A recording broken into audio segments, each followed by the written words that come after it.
नमस्कार, बहुत बहुत स्वागत है आप सभी का बुलेटिन में। मैं हूं आपके साथ स्मिता। शुरुआत करेंगे इस वक्त की बड़ी खबर के साथ। खबर राजधानी भोपाल से, जहां मध्य प्रदेश के मन में मोहन राज। नवनिर्वाचित सीएम मोहन यादव ने शपथ ले ली है। राज्यपाल मंगूभाई पटेल ने मोहन यादव को शपथ दिलाई। एमपी में पहली बार 2 डिप्टी सीएम बने। जगदीश देवड़ा और राजेंद्र शुक्ल डिप्टी सीएम बने हैं। पीएम मोदी शपथ ग्रहण समारोह में शामिल हुए। तो अब एमपी में मोहन राज होगा, इसके पहले शिवराज था। और अब क्योंकि नए मुख्यमंत्री ने शपथ ग्रहण उनका हो गया है, उन्होंने शपथ ले ली है, तो आज से जो है मोहन यादव मध्य प्रदेश के मुख्यमंत्री होंगे। इसी के साथ ही 2 डिप्टी सीएम ने भी शपथ ले ली है। जगदीश देवड़ा और राजेंद्र शुक्ल ने डिप्टी सीएम की शपथ ली। और एक अलग ही हम कह सकते हैं सिस्टम हमें मध्य प्रदेश में देखने को मिलने वाला है। तो देखिए, मोहन यादव ने जो है शपथ ग्रहण समारोह उनका हो गया है। इस दौरान जो है कई सारे मेहमान हमें देखने को मिले। बीजेपी के बड़े चेहरे इस दौरान हमें मंच पर नजर आए। 11 राज्यों के मुख्यमंत्री, इसी के साथ ही प्रधानमंत्री नरेंद्र मोदी और गृह मंत्री भी इस दौरान हमें नजर आए। तो चलिए, शिवराज हमने देखा, कैसा होगा मोहन राज ये जानने की कोशिश करेंगे। हमारे साथ हमारे पॉलिटिकल एडिटर मनोज वर्मा जी जुड़ चुके हैं। मनोज जी, शिवराज अभी तक हमने देख लिया, मुख्यमंत्री शिवराज सिंह चौहान का राज काफी ज्यादा पसंद किया था उनको जनता ने, और अब मोहन यादव जो है मध्य प्रदेश के मुख्यमंत्री बन गए हैं। कैसे देखते हैं आप इसे? देखिए, बिल्कुल निश्चित तौर पर अस्मिता, एक तरह से कहते हैं पीढ़ी परिवर्तन है ये। सत्ता के हस्तांतरण के साथ साथ ये एक पीढ़ी परिवर्तन का दौर बीजेपी में, खासतौर से मध्य प्रदेश, छत्तीसगढ़ और राजस्थान की बात की जाए, क्योंकि लगभग 2 दशक पहले जब 2003 में उमा भारती को मध्य प्रदेश में लाया गया था तो उनसे बड़ी उम्मीदें थी जी। लेकिन 8 महीने का कार्यकाल के बाद जब हुबली तिरंगा मामले में उनको जेल का वारंट आ गया, इसके बाद उनको बड़ी विकट परिस्थितियों में हटाना पड़ा। इसके बाद पार्टी ने बगावत देखी। शिवराज सिंह चौहान की जगह पहले हमने देखा बाबूलाल गौर को मुख्यमंत्री बनाया गया, और उसके बाद शिवराज सिंह चौहान को उनकी जगह 1.5 साल बाद लाया। पार्टी ने उस समय टूट भी देखी। भारतीय जनशक्ति पार्टी बनाई उमा भारती ने, 2008 का चुनाव भी लड़ा, आधा दर्जन से ज़्यादा उनके विधायक भी जीते, लेकिन खुद उमा भारती अपने गड़बड़ा मलेरा से चुनाव हार गई थी। उसके बाद 2011 में बीजेपी में शामिल हो गई, लेकिन 2005 में जब शिवराज सिंह चौहान मुख्यमंत्री बने थे, उसके बाद से हमने देखा कि 2008 का पार्टी ने चुनाव उनके नेतृत्व में लड़ा, 2013 का चुनाव उनके नेतृत्व में लड़ा और बम्पर जीत हासिल की। इसके बाद हमने देखा 2018 के चुनाव में भी पार्टी उनके चेहरे पर गई थी, लेकिन वोट प्रतिशत ज़्यादा होने के बावजूद बीजेपी की सीटें कांग्रेस से कम थी। बीजेपी को 109 सीट मिली थी और कांग्रेस को 114 सीटें। लेकिन कांग्रेस की सरकार अपने अंतर्द्वंद के कारण 15 महीने में चली गई थी और फिर से एक बार शिवराज सिंह चौहान को मुख्यमंत्री बनाया गया था। इस चुनाव में खास बात यह है कि पहली बार बीजेपी ने 2 दशक के लंबे कार्यकाल में पहली बार ये था कि मध्य प्रदेश में बिना किसी सीएम फेस के मैदान में उतरने का फैसला किया। बिल्कुल। एक जन आशीर्वाद यात्रा हम देखते थे लगातार निकाली जाती थी। इस बार ये हुआ कि अलग अलग छत्रपों को इसकी जिम्मेदारी दी गई कि नरेंद्र सिंह तोमर हो, शिवराज सिंह चौहान हो, ज्योतिरादित्य सिंधिया हो, चाहे राजेंद्र शुक्ला हो, तमाम सारे ऐसे दिग्गज नेता, कैलाश विजयवर्गीय हो, प्रहलाद पटेल हो, इन सबको अलग अलग इलाकों में जिम्मेदारी दी गई और एक सेंट्रलाइज की जगह डिफोकस करते हुए पूरा प्रदेश से अलग अलग रथ यात्रा निकली, जिसमें कहीं जेपी नड्डा शामिल हुए, कहीं अमित शाह शामिल हुए और फिर उसका समापन भोपाल में एक बड़े कार्यक्रम के रूप में किया गया 25 सितंबर को। इसके बाद से माना जा रहा था सारे छत्रपों के लिए मैदान खुला था कि जितने भी दिग्गज 7 सांसदों को पार्टी ने मैदान में उतारा था। इसके साथ ही कैलाश विजयवर्गीय जैसे जो राष्ट्रीय महासचिव उनको मैदान में उतारा था और ये माना जा रहा था कि जीतने के बाद इनमें से कोई भी मुख्यमंत्री हो सकता है। इसलिए इन सब ने अपने अपने क्षेत्रों में अच्छे से मेहनत की, अपने समर्थकों को जिताया और बहुत उम्मीद की जा रही थी कि अगर ओबीसी चेहरा होगा तो प्रहलाद पटेल का दाव लग सकता है। लेकिन जब हमने देखा कि जब हम पिछले दिनों जब विधायक दल की बैठक हुई और जब मनोहर लाल खट्टर जो कि हरियाणा के मुख्यमंत्री है उन्होंने पर्ची निकाली तो सबके होश फाख्ता हुए, क्योंकि बीजेपी ने एकदम नए चेहरे, क्योंकि तीसरी बार के हालांकि विधायक है मोहन यादव, उन पर भरोसा जताया। ओबीसी से आते हैं, उज्जैन के रहने वाले हैं, एबीवीपी से उन्होंने अपने छात्र जीवन की शुरुआत की है। तो जो पीढ़ी परिवर्तन हमने देखा कि राजस्थान में हुआ था वसुंधरा राजे, छत्तीसगढ़ में रमन सिंह और मध्य प्रदेश में शिवराज सिंह, अब वो तीनों अतीत का हिस्सा हुए हैं। रमन सिंह के लिए जरूर कहा गया है कि वो विधानसभा अध्यक्ष बन रहे हैं छत्तीसगढ़ में, लेकिन हमने देखा उम्र सबसे कम अभी 63 साल शिवराज सिंह चौहान की है। लेकिन जिस प्रकार से उन्होंने कल कहा कि मैं अपने लिए मांगने दिल्ली जाने से बेहतर है मर जाना पसंद करूंगा, लेकिन अब चूंकि नए राज की हम बात कर रहे हैं तो मोहन यादव की जिम्मे सबसे बड़ी जिम्मेदारी अब ये है बिल्कुल। कि जो बीजेपी का जो राज 2 दशक से लोगों ने देखा है, 2003 से अगर 15 महीने का फेस छोड़ दिया जाए तो उसको आगे बढ़ाना है, क्योंकि जिस दिग्विजय सिंह के राज पे फोकस करते हुए बीजेपी सत्ता में आई थी कि जब सड़क नहीं थी, बिजली नहीं थी, पानी का संकट था, उसके बाद से एक नया दौर हम देख रहे हैं कि मध्य प्रदेश में हाईवे का जाल बिछा हुआ है, 24 घंटे बिजली मिल रही है, बिल्कुल। पानी की दिक्कत नहीं है, नर्मदा का जल जगह जगह पहुंचाया जा रहा है, नल जल योजना चल रही है, सिंचाई का रकबा 7,000 हेक्टेयर से बढ़ के 45,000 हेक्टेयर तक हो गया है। तो अब नई चुनौती ये होगी नए मुख्यमंत्री के सामने कि इस राज को आगे बढ़ाएं, क्योंकि एक पीढ़ी जिसने पुराना शिवराज राज देखा था या उसके पहले जिसने दिग्विजय सिंह का राज देखा था, अब उसको कुछ नया चाहिएगा। अब वो नया क्या होगा, इसको करना मोहन यादव की जिम्मेदारी होगी। और सबसे बड़ी उनकी अग्नि परीक्षा भी लोकसभा के चुनाव में होगी। बिल्कुल। हालांकि पिछले 2 चुनाव में हम देख रहे हैं, जब से नरेंद्र मोदी प्रधानमंत्री बने हैं, 2014 में जब वो उम्मीदवार के तौर पर मैदान में थे तो बीजेपी को 50% से ज़्यादा वोट मिला था मध्य प्रदेश में, और बीजेपी ने 29 में से 27 लोकसभा सीटें जीती थी। 2019 में बीजेपी का वोट शेयर 54% हो गया था लोकसभा में, और बीजेपी ने 28 सीटें जीती थी, और जिसमें खुद ज्योतिरादित्य सिंधिया जो कि गुना से आते हैं, दिग्गज नेता माने जाते थे कांग्रेस के, वो चुनाव हार गए थे। इसके बाद हमने देखा था कि छिंदवाड़ा सीट जो कि कमलनाथ की परंपरागत सीट मानी जाती है, वहाँ से 40,000 वोटों से उनका बेटा जीत पाया था। जी। तो जिस प्रकार की लीड बीजेपी को सारे रीजन में मिली है, चाहे वो ग्वालियर चंबल की बात कर लें, मध्य भारत की, बुंदेलखंड की, विंध्य की, महाकौशल की, मालवा निमाड़ की, तो इस लीड को आगे ले जाना होगा उनको। और जो सुशासन का दावा प्रधानमंत्री मोदी ने अपनी गारंटी दी है कि ये मोदी की गारंटी है, बिल्कुल।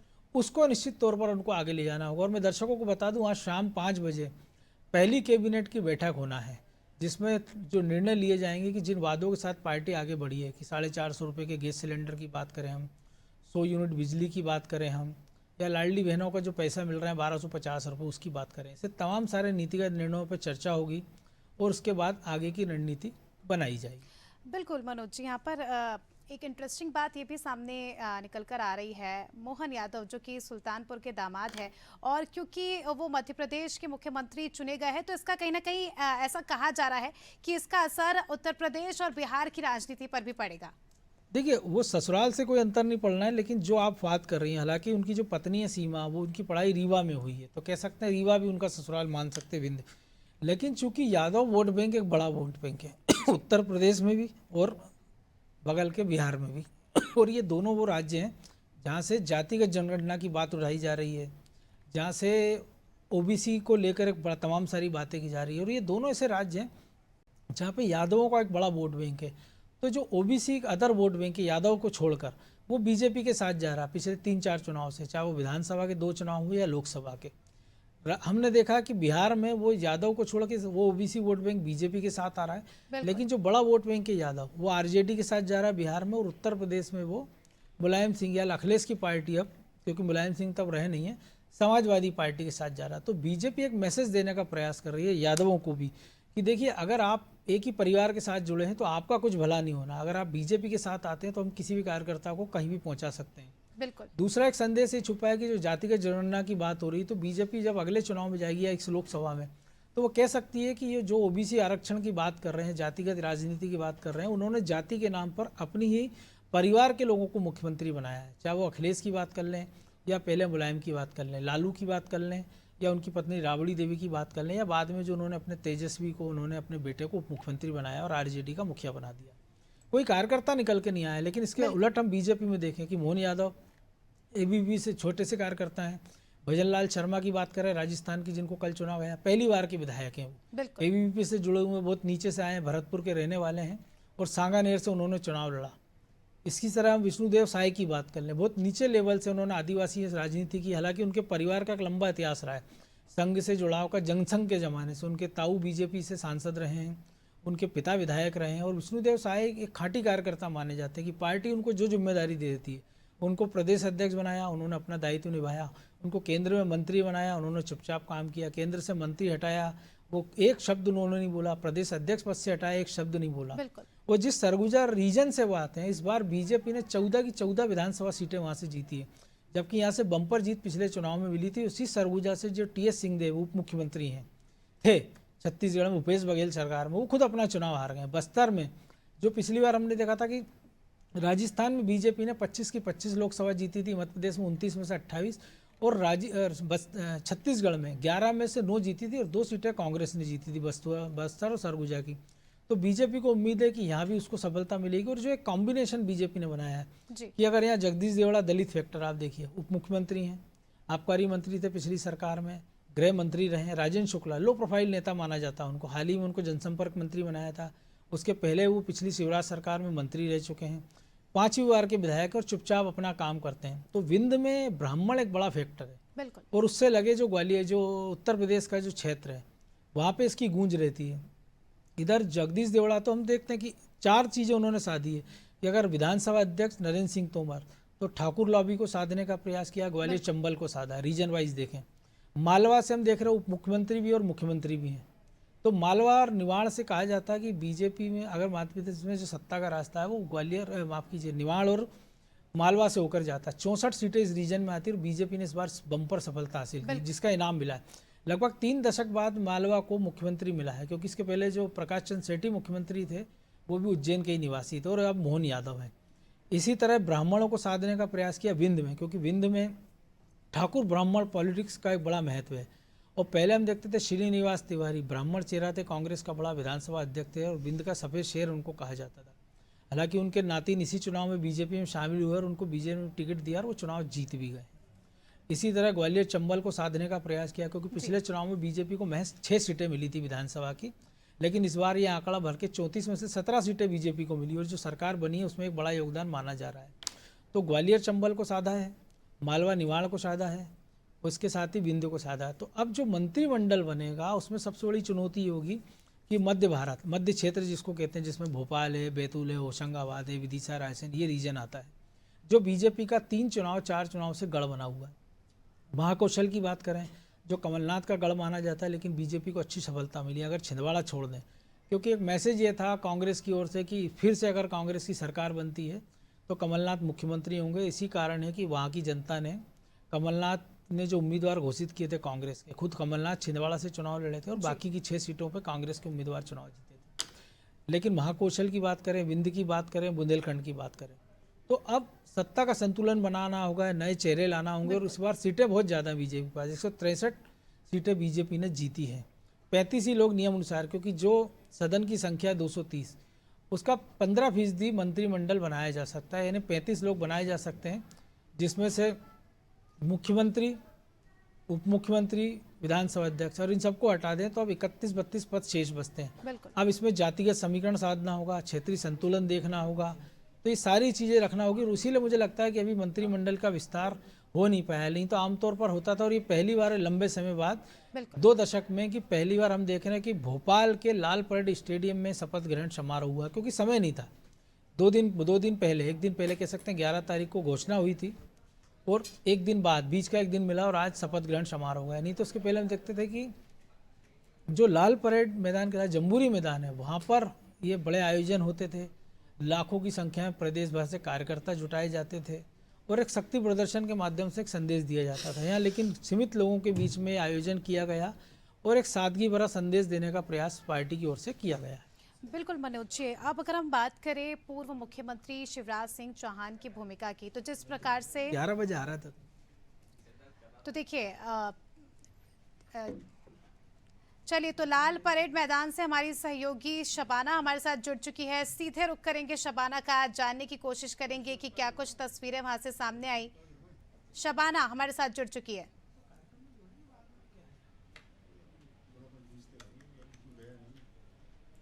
तो देखिए, सीएम पद की शपथ ले ली है मुख्यमंत्री मोहन यादव ने, इनके साथ साथ 2 डिप्टी सीएम ने भी आज अपने अपने पदों की शपथ ले ली है। बीजेपी के कई बड़े नेता इस दौरान हमें नजर आए, कई बड़े चेहरे हमें नजर आए। खुद प्रधानमंत्री नरेंद्र मोदी, केंद्रीय गृह मंत्री अमित शाह, इसके अलावा 11 राज्यों के मुख्यमंत्री भी इस शपथ ग्रहण समारोह में शामिल हुए और जो है भव्य कार्यक्रम का आयोजन किया गया। पूरे लाल परेड मैदान को भगवा रंग से सजाया गया।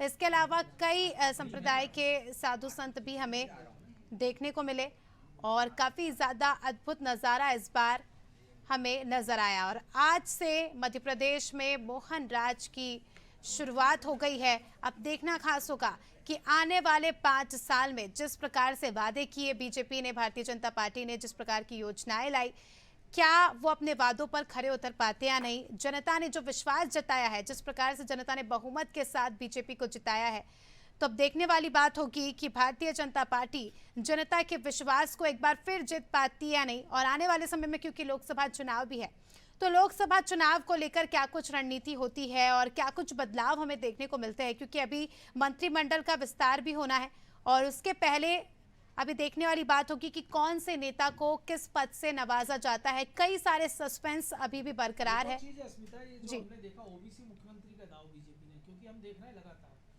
2003 में उमा भारती लोधी समाज से आती थी, बाबूलाल गौर यादव थे, 1.25 साल रहे, और फिर शिवराज सिंह चौहान 4 टर्म में, और इस बार मोहन यादव।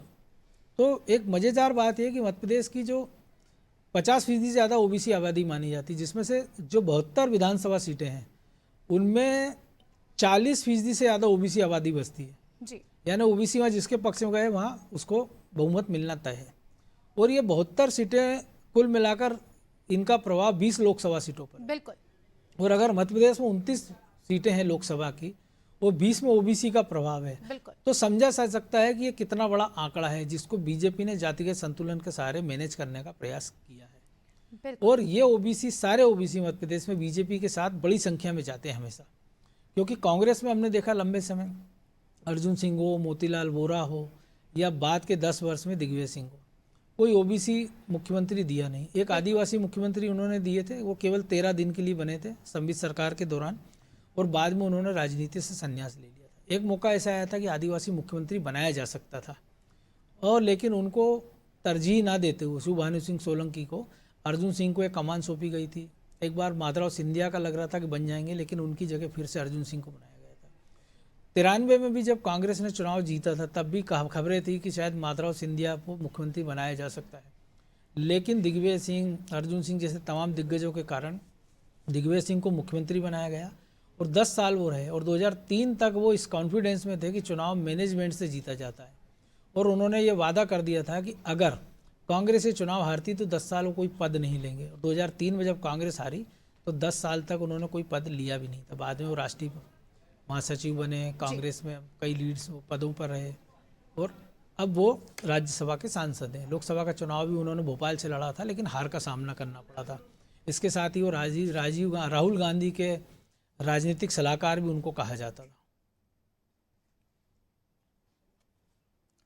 तो कुल मिलाकर अब कह सकते हैं कि एक नए युग का शुरुआत मध्य प्रदेश में हो गई है, मोहन युग।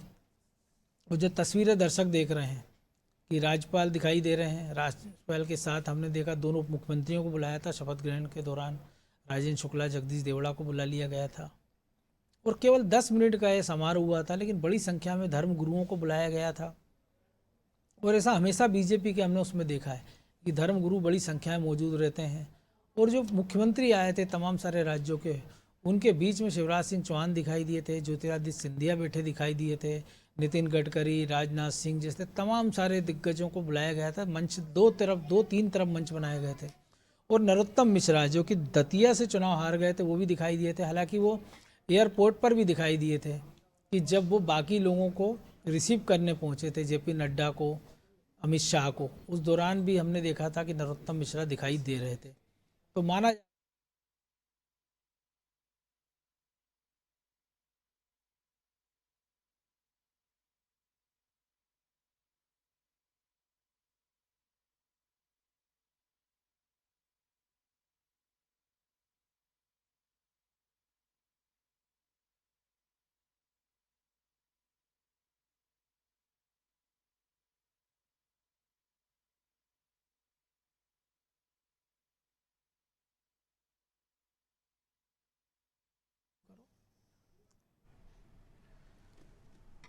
अबे मोहन यादव।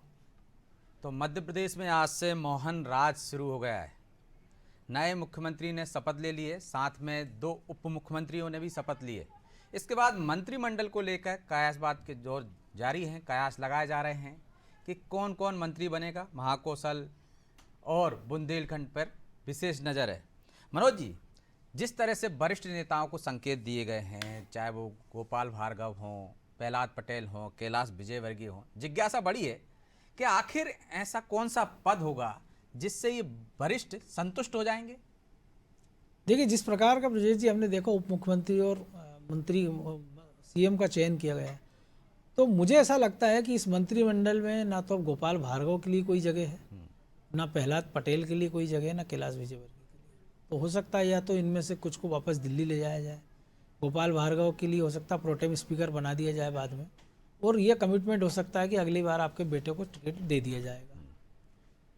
तो दूसरी तरफ हमने देखा कि संगठन में राष्ट्रीय स्तर पर इन लोगों को महासचिव बनाया जा सकता तो दो लोगों की चांस है उसमें, एक राष्ट्रीय महासचिव कैलाश विजयवर्गीय तो है ही सही। हो सकता है पार्टी फिर से लोकसभा का चुनाव प्रहलाद पटेल को लड़वा दे और बाद में उनका इस्तीफा कराने के बाद उनके भाई जालम सिंह को चुनाव लड़ा दे, या संगठन में कोई एक बड़ी जिम्मेदारी कैलाश विजयवर्गीय को दी जा सकती है। तो खबरें यह भी है कि हो सकता है कि बीडी शर्मा को केंद्रीय मंत्रिमंडल में ले जाया जाए मध्य प्रदेश के कोटे से, और उनके स्थान पर कैलाश विजयवर्गीय को संगठन की कमान दे दी जाए। ये तमाम सारी अटकलें हैं। मैं जिस तरह से राजनीतिक जानकार बता रहे हैं कि यदि कैलाश विजयवर्गीय को संगठन में जिम्मेदारी दी जाती है या मध्य प्रदेश का अध्यक्ष बनाया जाता है, तो वैसा समन्वय नहीं रहेगा संगठन और सत्ता में। कहीं ना कहीं जो तालमेल बनाते आए हैं, एक बड़ा पद है और एक जूनियर है, जिससे एक तरह से संगठन हावी होगा सरकार पर, वो कहीं ना कहीं मुझे नहीं लगता है कि बीजेपी ऐसा रिस्क उठाए, क्योंकि कैलाश विजयवर्गीय हालांकि वो एक ही जो उनके छत्रप हैं या जो बैक सपोर्टर हैं उसी खेमे से आते हैं। तो कैलाश विजयवर्गीय को हो सकता है कि दिल्ली में ही रखा जाए, या 6 महीने बाद उनको लोकसभा चुनाव लड़ाया जा सकता है। इंदौर से हम देख रहे हैं कि ललवानी है, उनकी जगह पे उनको मैदान में उतारा जा सकता है और वहाँ पे उस तरह से उनको संतुष्ट किया जा सकता है। क्या आपको लगता है कि गोपाल भार्गव जैसे बड़े नेताओं को भी इस बार पार्टी लोकसभा में ले जा सकती है? क्योंकि एक ये भी उम्मीद है कि जितने वरिष्ठ हैं इनको ऊपरी सदन में ले जाया जाए। देखिए, इसके चांस मुझे हाल फिलहाल कम लगते हैं, क्योंकि उम्र के जिस दौर में गोपाल भार्गव हैं और 9वीं बार उन्होंने विधानसभा का चुनाव जीता, और पिछले 3 चुनाव से वो अपने बेटे के लिए प्रयास रहते हैं उसको टिकट मिल जाए, लेकिन पार्टी बार बार यही कहती रही कि आप सीट छोड़ दीजिए, बेटे को चुनाव लड़ा लीजिए। हमने देखा कैलाश विजयवर्गीय ने यह त्याग किया था पिछले चुनाव में, हमने देखा गौरी शंकर सेजवार ने किया था, जयंत मलैया ने नहीं किया था। इसका खामियाजा पिता पुत्र दोनों को भुगतना पड़ा था। हालांकि उनकी वापसी हो गई और जयंत मलैया बड़े अंतर से चुनाव जीत भी गए। तो जो मैं लौट रहा हूँ आपके पास, हमारे साथ जुड़ गए हैं वरिष्ठ पत्रकार रमेश शर्मा जी। शर्मा जी, बहुत बहुत स्वागत है आपका नादी टीवी पर। जी धन्यवाद। जैसी कि चर्चाएं थी और संकेत मिले थे कि सिर्फ मुख्यमंत्री और 2 डिप्टी सीएम ही शपथ लेंगे, मंत्रिमंडल का अभी कोई खाका नहीं है, बना भी नहीं है, और संभावनाओं पर जिक्र कर रहे थे हम और मनोज जी। क्या आपको लगता है कि इस मंत्रिमंडल में सभी नए चेहरे होंगे और जो वरिष्ठ होंगे उनको किस तरह से संतुष्ट किया जा सकेगा?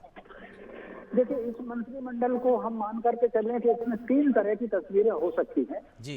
एक तस्वीर तो हो सकती है, जैसे एक उदाहरण के लिए एक हम कल्पना के तौर पर मान करके चलते हैं, जैसे मान लीजिए अगर उन्होंने 20 लोगों को पहली बार शपथ दिलाया है कि नहीं, तो पूरे के पूरी जो संख्या है वो तो शपथ ग्रहण होगी नहीं, लगभग आधी के आसपास शपथ ग्रहण हो सकती है। तो जैसे अगर 20-21 लोगों को उन्होंने शपथ दिलाई, तो इसमें से कम 10 चेहरे जो हैं वो पुराने चेहरे होंगे, जो मंत्री रह चुके होंगे, 8-10 चेहरे पुराने होंगे, और बाकी जो 10-11 बचते हैं उसमें संभव है कि उसमें से 5-7 ऐसे चेहरे हों जो पहली बार तो मंत्री बनेंगे लेकिन 2-3 बार के विधायक होंगे, और लेकिन 2-3 विधायक ऐसे भी हो सकते हैं, 2-3 चेहरे जो पहली बार विधायक बन करके आए।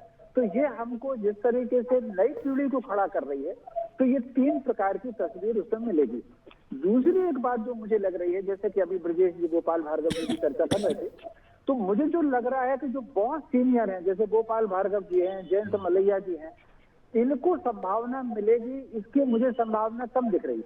अगर आपको याद हो, लगभग 8-10 वर्ष पहले, शायद या कुछ कम वर्ष पहले, भाजपा ने एक फार्मूला बनाया था और उस फार्मूले में उन्होंने 2-3 सीनियर मंत्रियों से त्याग पत्र दिलाए थे, जैसे बाबूलाल गौर, सरताज सिंह थे। तो मुझे क्योंकि ये सब लोग आयु के उस पड़ाव पर पहुंच गए हैं कि जहां से इनको मंत्री बनना मुश्किल है, यद्यपि इनकी वरिष्ठता का ध्यान में रख करके टिकट तो इनको दे दिया था। और ये बिल्कुल ब्रजेश जी सही कह रहे थे कि गोपाल भार्गव ने खुद कह दिया था कि मैं नहीं लड़ूंगा, मेरे बेटे को दे दो, लेकिन पार्टी इस पर तैयार नहीं हुई थी। केवल पार्टी किसी वजह से केवल शेजवार जी के लिए तैयार हुई थी। क्योंकि शेजवार की जो पृष्ठभूमि है वो संघ की पृष्ठभूमि है, उनके ससुर संघ में थे। कई वक्त में मजाक में कहता हूँ कि दहेज में कई बार मंत्री पद भी मिल जाते हैं। तो शेजवार जी को इस तरीके से 1977 में पहली बार उनको वो जो संसदीय सचिव में लेते तो वो पढ़ ही रहे थे, डिग्री भी पूरी नहीं हुई थी। और वीरेंद्र चूंकि आयु में छोटे पढ़ रहे थे तो उनको टिकट नहीं मिला था, तो किरण के मतलब मिसेस शेजवार के पिताजी ने फिर इनका सिफारिश की, तो उस पृष्ठभूमि के कारण उनके बेटे को टिकट मिल गया था। बाकी गोपाल भार्गव और जयंत मलैया को के बेटों को टिकट नहीं मिल पाया, तो मंत्री बनेंगे इसकी मुझे संभावना थोड़ी कम दिख रही है। इसी तरीके से होशंगाबाद में अगर उदयवीर प्रताप ये जो सांसद बने हैं उनको राव उदय प्रताप सिंह, राव उदय प्रताप को ले लें, या राकेश सिंह को खंडवा से ले लें अजय बिश्नोई के स्थान पर, या मान लीजिए संपतिया यूपी को ले लें मंडला से, क्योंकि फग्गन सिंह चुनाव हार गए हैं। तो मुझे जो लग रहा है तो कुछ ना कुछ नयापन तो होगा, कुछ ना कुछ उसमें नया, सारे ना हो लेकिन कुछ ना कुछ उसमें नए चेहरे उसमें बहुत जरूर होंगे। एक आध, क्योंकि शिवराज जी कुछ भी हो वरिष्ठ हैं, उनको नजरअंदाज भी नहीं किया जा सकता। और लेकिन शर्मा जी क्या आपको लगता है कि इस बार पहले जैसा होगा कि सिंधिया जी के कोटे से कुछ मंत्री बन जाए, कुछ शिवराज सिंह चौहान के समर्थक बन जाए, या कैलाश विजयवर्गीय, प्रहलाद पटेल, इन लोगों को साधने के लिए फार्मूला अपनाया जा सके? और एक ट्वीट का जरूर जिक्र करना चाहूंगा मैं, ये है सिंधिया समर्थक प्रद्युम्न सिंह तोमर का, जो पिछली बार मंत्री थे, सत्ता, ताकत और जवानी सबकी एक्सपायरी डेट तय होती है, इसलिए विनम्र बने रहें। वो कह रहे हैं विनम्र बने रहिए, सबकी एक्सपायरी डेट होती है, एक संकेत दे रहे हैं। इसे कैसे देखते हैं आप? हाँ, ये बात बिल्कुल सही है कि जितने भी ये छत्रप जीत कर आए हैं, जिसमें नरेंद्र तोमर जी एक हैं, सिंधिया एक हैं, शिवराज सिंह एक हैं, कैलाश विजयवर्गीय एक हैं, जितने भी ये छत्रप जीत कर आए हैं, इनके एक एक दो दो समर्थक तो कैबिनेट में होंगे ही, ये मान करके चलिए, एकदम इग्नोर नहीं कर सकते। अब शिवराज जी के जितने 4-5 लोग हैं उसमें से एक आध होगा, सिंधिया के 2-3 लोग, कम से कम सिंधिया के 2-3 लोग हो सकते हैं, कैलाश विजयवर्गीय उनका 3 लोगों पर जोर होगा, 3 नहीं होंगे तो उनकी तरफ से 2 तो होंगे ही। तो कुल मिलाकर के ये इनको सबको तो साधा ही जाएगा जी। लेकिन जो ट्वीट आ रहे हैं सिंधिया समर्थकों के, वो मान रहे हैं कि मतलब इस बार वैसी लॉटरी नहीं खुलने वाली। नहीं, ऐसा तो नहीं कर सकते। उसका एक कारण है कि सिंधिया, देखिए, ज्योतिरादित्य के बारे में एक बात मोटे तौर पर समझ लीजिए कि वो भले ही 2-4 साल पहले, अभी 2 साल पहले आए हुए हैं भाजपा में, लेकिन उनकी पृष्ठभूमि संघ में और भाजपा में बहुत पुरानी है। अगर ग्वालियर चंबल संभाग में आज संघ खड़ा हुआ है, कौन सा ऐसा प्रमुख नगर है जिसमें राजमाता जी ने संघ के लिए अपना मकान, भवन, महल दान नहीं किया? तो उनके प्रति सद्भाव रहा है। एक बार ही ये चुनाव धोखे से हार गए थे ज्योतिरादित्य सिंधिया, नहीं तो जहां कहीं भी माधवराव खड़े हुए, राजमाता जी खड़ी हुई, कहीं ना कहीं परोक्ष रूप से तटस्थ भाव रहा है भाजपा का। और उनकी क्योंकि दो बुआएं रही हैं वहां पर, तो कुल मिलाकर के ज्योतिरादित्य को ये ऐसा नहीं है कि कोई गुट अलग है। ये ठीक है कि चंबल संभाग के कम से कम 2-3 नेता, जिसमें जयभान पवैया जैसे हैं, ये 2-3 नेता, या वो जो भतीजे अनूप मिश्रा हैं, ऐसे 2-3 मिश्रा थोड़ा सा महल से एक अंतर बना के चलते हैं।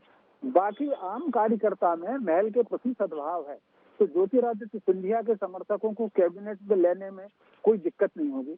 हालांकि दोनों तरफ लोग होते हैं, तो जिस तरीके से भाजपा में जयभान सिंह पवैया और अनूप मिश्रा जैसे लोग महल को पसंद नहीं करते, ठीक उसी प्रकार सिंधिया कैंप में भी 1-2 लोग ऐसे हैं जो थोड़ा सा इनके खिलाफ रहते हैं। बाकी एडजस्टमेंट हो जाता है जी। तो मनोज जी, सब तरफ एडजस्टमेंट चल रहा है, लेकिन जिस तरह से चौंकाने वाले फैसले आ रहे हैं, तो उम्मीद तो यही की जा सकती है कि मंत्रिमंडल भी चौंकाने वाला ही आएगा। हालांकि जिस तरह से शर्मा जी ने कहा है कि अनुभव का भी ध्यान रखा जाएगा, क्योंकि एकदम नए लोगों पे पूरा रिस्क नहीं लिया जा सकता है, तो कुछ नए मंत्री होंगे और कुछ पुराने होंगे, ताकि बेहतर तरीके से सत्ता चलती रहे। देखिए, 2 चीज़ें ब्रजेश जी, जो शर्मा जी कह रहे हैं वो अपनी जगह, लेकिन जो मुझे लग रहा है कि अनुभवी लोग तो 4 हो गए ना, एक विधानसभा अध्यक्ष, 2 उप मुख्यमंत्री, दोनों लंबे समय तक मध्य प्रदेश सरकार में कैबिनेट मंत्री और खुद मुख्यमंत्री भी बहुत नीचे से आए हैं, कैबिनेट मिनिस्टर रहे, कामकाज का उनको अच्छा अनुभव है। तो ये 4 अनुभवी लोग हो गए। हालांकि एक वो संवैधानिक पद होता है विधानसभा अध्यक्ष का, लेकिन चूंकि इतने सीनियर नेता है तो मार्गदर्शन मिलता रहेगा। यह दिक्कत नहीं कि सरकार को कोई संकट हो कि आपको 114 116 के बहुमत की सरकार चलाना कि सबको संतुष्ट है। आपके पास 163 सीटों का बहुमत है, 5 साल का वक्त है। तो आप नए चेहरों को, अगर नई पीढ़ी अगर आप ऊपर से तैयार कर रहे हैं मुख्यमंत्री के तौर पर, कि पहली बार के भजनलाल शर्मा भी हैं, हमने देखा विष्णुदेव साय भी हैं जो कि खांटी संघी परिवार से आते हैं, 2-3 पीढ़ियों से बीजेपी से जुड़े हैं वो संघ परिवार से, और मध्य प्रदेश में मोहन यादव की बात करें तो ये कोई संकट नहीं है अब कि अनुभव की ज़रूरत है, केवल एक कॉन्फिडेंस की ज़रूरत होगी। और मुझे लगता है वो दिल्ली से उनको बार बार मार्गदर्शन मिलता रहेगा। तो हो सकता है एकदम नए चेहरों पर भी पार्टी दाव लगा ले ताकि एक नई पीढ़ी तैयार हो जाए। क्योंकि जिस पीढ़ी की हम बात कर रहे हैं, सत्ता हस्तांतरण की बात करें, 58 साल के मोहन यादव हैं, अगले चुनाव में 63 के, और मान लीजिए एक चुनाव और फिर। और जो पिछली पीढ़ी हमने देखी थी कि रमन सिंह 15 साल रहे, शिवराज सिंह चौहान 18 साल रहे, वसुंधरा भी टुकड़ों में 10 साल रही क्योंकि वहाँ 5 साल में सत्ता परिवर्तन होता, वरना वो भी 20 साल की मुख्यमंत्री हो चुकी होती। तो जाहिर सी बात है कि सेकंड लीडरशिप हमने देखा उसके बाद की जो आई थी वो सारे के सारे मंत्रिमंडल में रहे शिवराज सिंह चौहान के समकक्ष, और आधा दर्जन ऐसे मंत्री रहे या नेता जिनके बारे में हमेशा कहा जाता था कि मुख्यमंत्री पद के दावेदार है। कैलाश विजयवर्गीय हो, प्रहलाद पटेल हो, गोपाल भार्गव हो, अजय बिश्नोई हो, नरोत्तम मिश्रा हो, अनूप मिश्रा हो। और अब ये नई पीढ़ी आ गई है, उसमें आप देखिए सेकंड लीडरशिप आपको कौन दिखाई दे रही है। तो जाहिर सी बात है जब आप मुख्यमंत्री के तौर पर एक नई लीडरशिप ला रहे हैं तो उसके बाद की लीडरशिप तैयार करने पर भी पार्टी नेतृत्व का ध्यान होगा। तो मुझे लगता है एक तो लोकसभा में हमने देखा था कि रीति पाठक जैसे नए चेहरों पर पार्टी दाव लगाती है, केपी यादव जैसे नए चेहरों पर दाव लगाती है। तो हो सकता है इस बार मुझे लगता है कि मंत्रिमंडल में भी नए चेहरों पर दाव लगाया जाए, उनको थोड़ा सा फ्री हैंड दिया जाए। तो मतलब नीचे से ऊपर तक सारे घर के बदल डालेंगे की तर्ज पर काम चल रहा है बीजेपी में। बिल्कुल, देखिए मोटे तौर पर हमने देखा कि 33 में से 31 मंत्री चुनाव लड़े थे, जिसमें से 12 हार चुके हैं। कुछ ऐसे हैं जिनका परफॉर्मेंस ऐसा नहीं था लेकिन मजबूरी में टिकट दिया गया था उनका। और जो हम देख रहे हैं कि जो भी आपने जिस ट्वीट का जिक्र किया है प्रद्युम्न सिंह तोमर का, तो सिंधिया समर्थक तो 3-4 मंत्री जीत पाए हैं। कि तुलसी सिलावट की हम बात कर लें, प्रद्युम्न सिंह भी उसमें है, गोविंद सिंह राजपूत भी उसमें है। तो इनमें से मुझे लगता है अगर नंबर लगा तो एक आध का ही ज़्यादा से ज़्यादा लगेगा बस। चलिए मैं लौटूंगा आपके पास। हमारे सहयोगी विवेक पांडे जुड़ गए हैं जो प्रदेश कांग्रेस कार्यालय में मौजूद हैं। हलचल तो बीजेपी में है, मुख्यमंत्री और डिप्टी सीएम ने शपथ ले लिए, लेकिन कांग्रेस में क्या हालात हैं? क्या वहाँ भी कुछ ऐसी परिस्थितियाँ बन रही हैं कि नया नेतृत्व वहाँ है, नेता प्रतिपक्ष को लेकर कुछ हलचल है या खामोशी है, ताला डल चुका है, लोकसभा में ही खुलेगा? देखिए, कल ही कांग्रेस के तमाम नेताओं को और खासतौर पर प्रवक्ताओं को ये हिदायत दे दी गई थी कि कोई भी मंत्रिमंडल के बारे में कोई कुछ नहीं कहेगा। यानी कि मुख्यमंत्री से लेकर 2 डिप्टी सीएम बनाए गए हैं, उनके बारे में भी कांग्रेस की तरफ से प्रक्रिया आना मुश्किल है क्योंकि ये हाईकमान के आदेश हैं। और कल ही विधायक दल की एक बैठक बुलाई गई है। 2 पर्यवेक्षक आएंगे, जितेंद्र भंवर सिंह और रणदीप सुरजेवाला। ये दोनों वही केंद्रीय पर्यवेक्षक के तौर पर भूमिका में रहेंगे जो चुनाव प्रभारी और ऑब्जर्वर बनाए गए थे। हार मिलते ही सुरजेवाला और भंवर सिंह दोनों ही, जितेंद्र भंवर सिंह भी दिल्ली पहुंच गए थे और लंबे समय के बाद, करीब 1 से 2 हफ्ते के बाद अब मध्य प्रदेश में फिर से उनकी वापसी होगी। कल 66 विधायकों के साथ उनकी बैठक होगी और इस बैठक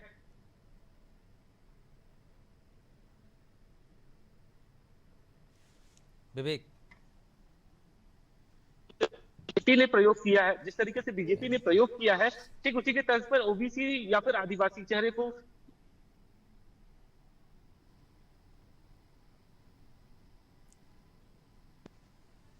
किनारा कर चुके हैं कि वो नेता प्रतिपक्ष की दौड़ में नहीं रहेंगे।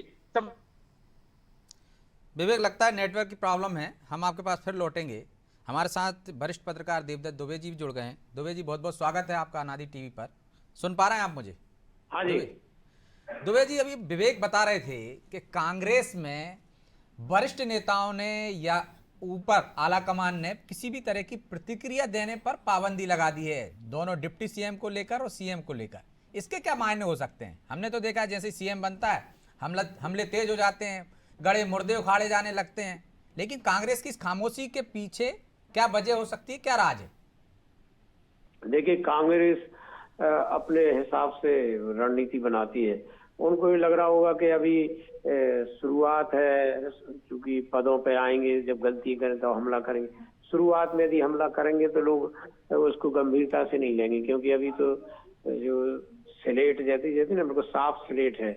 जब वो कुछ करेंगे, कुछ गलती होंगी तब होंगे तो लेकिन दुबे जी, जयराम रमेश ने तो ट्वीट कर दिया था कि उनके खिलाफ कई सारे आरोप लगा दिए थे। और दूसरा, लोकसभा चुनाव में 6 महीने का वक्त भी नहीं है, तो हनीमून पीरियड क्या लग रहा है कि इतना लंबा चलेगा?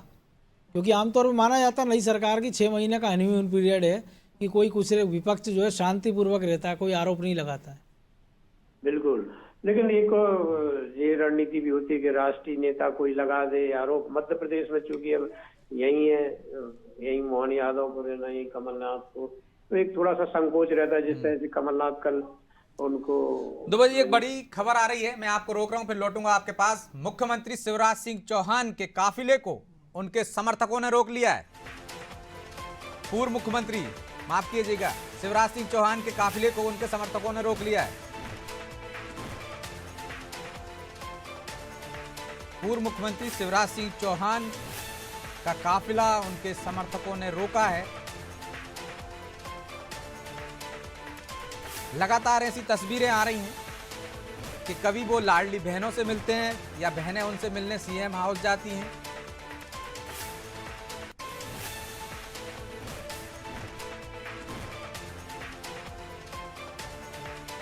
पूर्व मुख्यमंत्री शिवराज सिंह चौहान शपथ ग्रहण समारोह से लौट रहे थे, इस दौरान उनके काफिले को रोका गया है। काफिले को रोकने वालों में महिलाएं भी हैं, युवा भी हैं।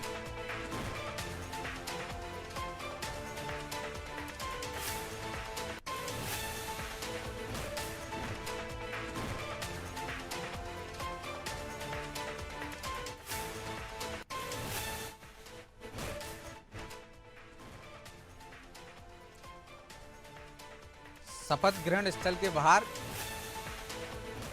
काफिले को रोका गया। ये तस्वीरें देखिए आप, किस तरह पूर्व मुख्यमंत्री शिवराज सिंह चौहान को रोका गया।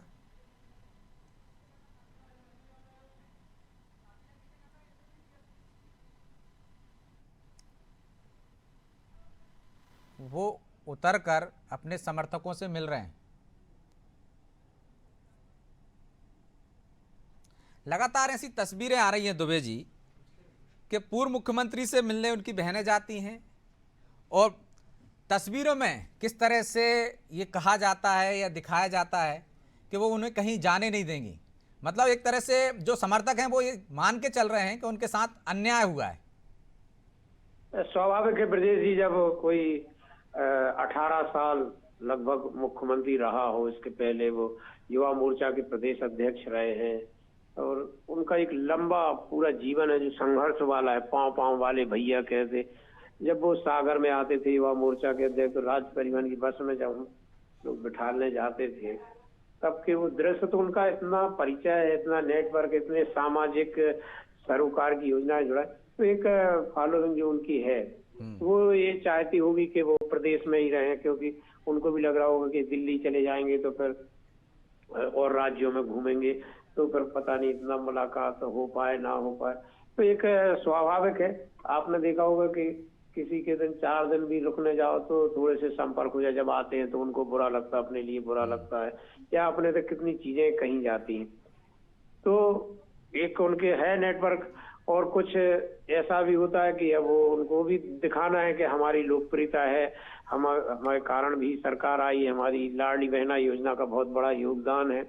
ये सब राजनीति में जो सब चलता रहता है, और कुछ उसमें मानवीयता भी रहती है। हर विषय राजनीति का नहीं होता है, लेकिन हो सकता है समर्थकों को तब राहत मिले या वो शांत हो जब उन्हें कोई बड़ी जिम्मेदारी मिल जाए, उनका पुनर्वास हो जाए एक तरह से। बिल्कुल, वो उनकी अभी उम्र ऐसी नहीं है कि वो कोई मार्गदर्शक मंडल में चले जाएं या कुछ वैसे घर बैठ जाए, उनकी तासीर भी वैसी नहीं है वो कि घर बैठ जाए। उनको बहुत मेहनत करने की, एक तरह से मशीनी काम करते हैं वो। आपने देखा हो मुख्यमंत्री के तौर पे सुबह निकल के देर रात तक लौटना, भी विधानसभा में 160 सभाएं की उन्होंने चुनाव में, तो उनकी भी तासीर है। उनको भी मुझे लगता है कि चैन नहीं पड़ेगी घर में बैठे हुए या कोई आराम की जिंदगी की। तो एक व्यक्तित्व में जो चीजें आ जाती हैं तो उनके समर्थक भी वैसे ही अपेक्षा करते हैं। तो एक जो मिला जुला जो अपने यहाँ कहते हैं एक जो माहौल रहता है, उसी का ये असर है कि आपने देखा हो कई बार कोई थोड़ा सा अच्छा काम करता है, अधिकारी, एसपी, इंस्पेक्टर, तो जब उसका स्थानांतरण होता है तो लोग चक्का जाम करते, कहीं बंद करते, किसी नेता के सबकी अपनी अपनी फॉलोइंग होती है। आज जो एकदम से सब जगह उत्साहित वातावरण इसलिए नहीं बन पाया कि कितने जो बड़े नेता थे उनके सब समर्थक उम्मीद लगाए हुए थे, चाहे वो नरेंद्र तोमर, कैलाश विजयवर्गीय, प्रहलाद पटेल और जितने नेता थे जैसे कि राकेश सिंह और ज्योतिरादित्य सिंधिया, शिवराज जी, गोपाल भार्गव, ऐसे इतने नेता थे जिनके समर्थक हैं। तो दिग्गजों के समर्थकों को निराशा हाथ लगी है और दिग्गज भी हैरान है जिस तरह से निर्णय हुए हैं। हालांकि उम्मीद वो भी पाले होंगे कि कुछ ना कुछ तो बड़ा मिलेगा। मैं लौटूंगा आपके पास दुबे जी, लेकिन पहले वो तस्वीरें दिखा देता हूं एक बार अपने दर्शकों को कि नए मुख्यमंत्री और डिप्टी सीएम शपथ लेते हुए। ईश्वर की शपथ लेता हूं कि मैं विधि द्वारा स्थापित भारत के संविधान के प्रति सच्ची श्रद्धा और निष्ठा रखूंगा। मैं भारत की प्रभुता और अखंडता अक्षुण्ण रखूंगा। मैं मध्य प्रदेश के राज्य के मुख्यमंत्री के रूप में अपने कर्तव्यों का श्रद्धापूर्वक और शुद्ध अंतःकरण से निर्वहन करूंगा तथा मैं भय या पक्षपात, अनुराग या देश के बिना सभी प्रकार के लोगों के प्रति संविधान और विधि के अनुसार न्याय करूंगा। मैं डॉक्टर मोहन यादव ईश्वर की शपथ लेता हूं कि जो विषय।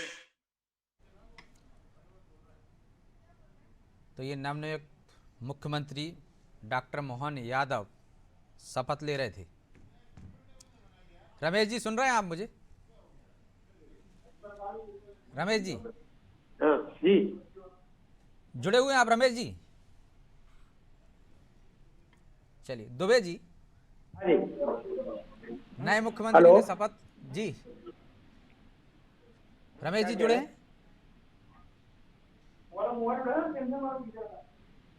चलिए विवेक पांडे हमारे साथ फिर से जुड़ गए हैं।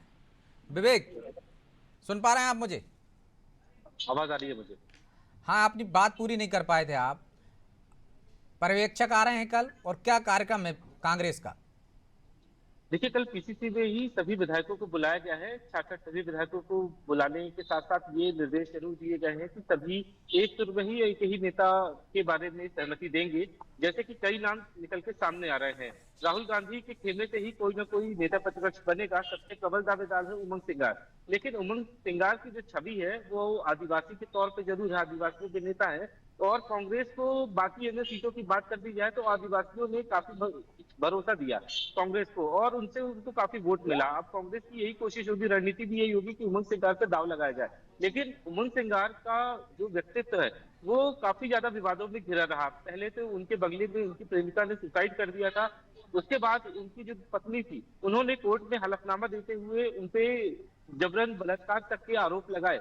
और इसी बात को ध्यान में रखते उमंग सिंगार का फिलहाल नाम नहीं है, लेकिन दावेदारी पूरी कर रहे हैं और ये कह चुके हैं कि अगर पार्टी की तरफ से जिम्मेदारी दी जाएगी तो वो पूरी निभाएंगे। बाला बच्चन पूर्व नेता प्रतिपक्ष रहे हैं और विपक्ष में किस तरीके से सरकार को घेरना है, संसदीय कार्य का भी उनको जानकारी है और अनुभव भी रहा है। इसके अलावा पूर्व नेता प्रतिपक्ष अजय सिंह वो भी इस रेस में है, लेकिन अजय सिंह भी ये अब नहीं चाहेंगे कि वो नेता प्रतिपक्ष बने, क्योंकि इसके पीछे का कारण है कि कुछ दबी जुबान में कांग्रेस ऐसी संभावना है कोई भी नहीं चाहेगा कि नेता प्रतिपक्ष बने। हमने देखा राजनीति में हर व्यक्ति विवेक कोशिश करता है कि उसको पद मिल जाए, तो हो सकता है अजय सिंह भी कोशिश कर रहा हूं। लेकिन दुबे जी, क्या कांग्रेस के सामने अब एक संकट है या एक तरह से प्रेशर है कि उसको भी नया नेतृत्व लाना चाहिए, उस वोट बैंक को साधने की कोशिश करना चाहिए, जिस तरह से हमने बीजेपी को देखा है कि वो हर उस वोट बैंक को साधने की कोशिश कर रही है जिसका उसे समर्थन मिला है व्यापक स्तर पर। तो क्या कांग्रेस के पास भी किसी आदिवासी चेहरे को आगे करने का मौका है? दुबे जी,